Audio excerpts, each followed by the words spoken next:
जब रोम के बाजारों में मोतियों की चमक बिखरती थी, तब वो चमक आती थी भारत के दक्षिणी छोर से, पांड्य साम्राज्य से। आज जब हम भारत के प्राचीन साम्राज्यों की बात करते हैं तो ज्यादातर नाम युद्धों से जुड़े होते हैं, मौर्य, गुप्त, चोल। लेकिन एक ऐसा साम्राज्य था जिसने तलवार से नहीं, समंदर के रास्तों से दुनिया को प्रभावित किया। वो थे पांड्य राजा। तमिलनाडु के तट पर बसा ये साम्राज्य 2000 साल पहले एक अंतरराष्ट्रीय व्यापार केंद्र था और इसकी सबसे कीमती धरोहर थी प्राकृतिक मोती।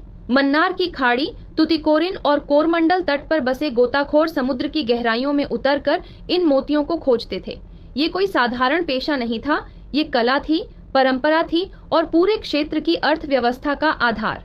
ग्रीक और रोमन लेखक जैसे प्लिनी द एल्डर और टॉलेमी पांड्य साम्राज्य और इसके मोतियों का उल्लेख करते हैं। वे कहते हैं कि कैसे रोम की संपत्ति भारत के बाजारों में बह रही थी और उसके केंद्र में थे ये तमिल मोती।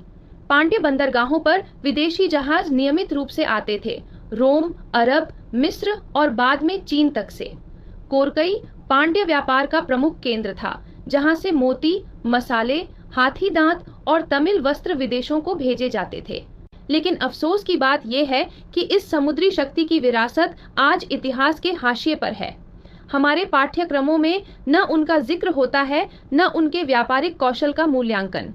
पांड्य साम्राज्य ने भारत को दुनिया से जोड़ा था, बिना एक भी युद्ध लड़े।